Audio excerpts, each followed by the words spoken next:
Oh, it started about 9:30 in the morning, I could imagine, and uh, uh, uh, an old SUV drove up, and two men got out, and one stayed in behind the wheel, and the other two men got out, and they came over to me, and I was in the outside, and I was talking to the, the, the girl that runs the place. What's her name? Kate. Kate.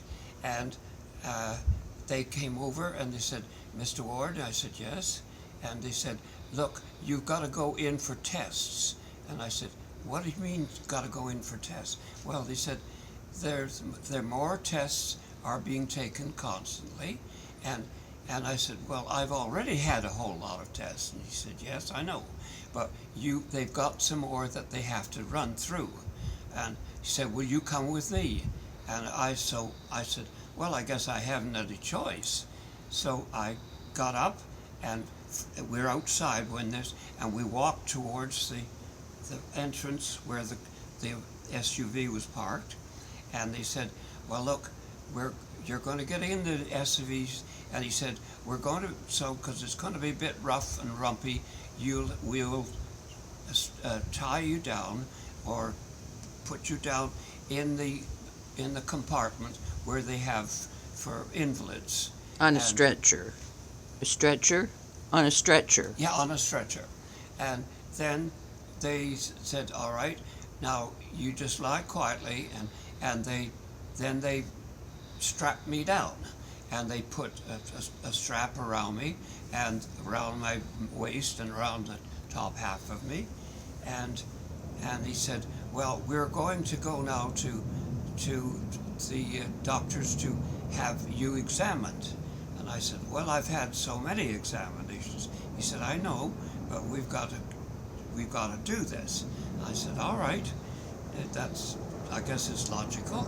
So I lay down, and they tied me down and put the straps around me so I couldn't move. And I thought, why is that? He said, well, it's a little rough, so where we're going, and so yeah, we don't want you to fall out. So I said, oh, it makes sense. So he said, okay, now we're going to go and to this other place where we're going to have you examined again. And I said, gosh, I've had nothing but examinations. And so I got up and got in, and off we went. And now there are two men in the back and the driver. And the driver is sealed off. He's got a glass in between, and I can't hear him or talking or anything. So we were bumping and thumping along, and my God, it was so rough because it was an old SUV, and it had one flat tire, I'm sure, because it was just horrible. And I said, my God, is this the best way you could treat an old sailor? I said, after I've spent 4 years in the Navy, rolling my guts out in the North Atlantic to preserve our country. And so he said, yeah, I'm sorry, but that's the way it is. So we thumped along, and I kept saying, well, how are we? He said, we're not there yet. He said, it's going to take 2 hours or more. And I said, good Lord, it's a long way.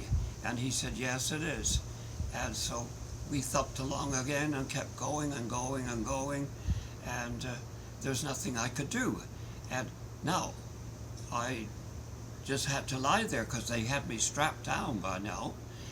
And so I thought, well, I don't know where I'm going or anything else, but it must be okay, because they probably want me more tests and maybe might take blood or whatever they usually do.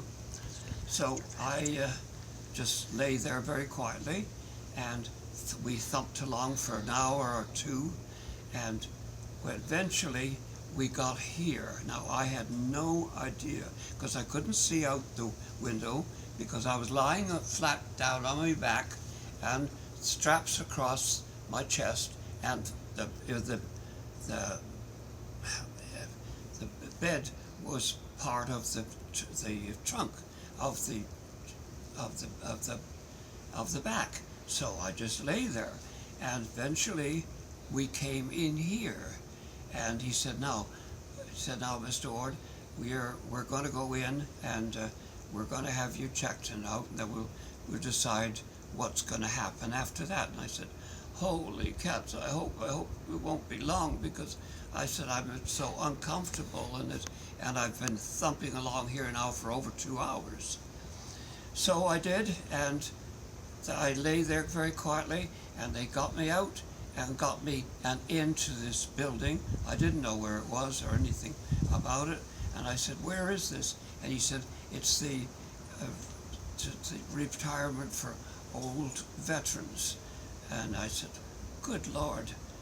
So I didn't know what else to do, so he said, come on, we're going in now. So I got up, and he unstrapped me off the gurney, and off we went. And once I got inside, they took me into some room, and I don't know if the doctor came in or what happened. From there, they took me and put me in another room, and I didn't know where I was. And that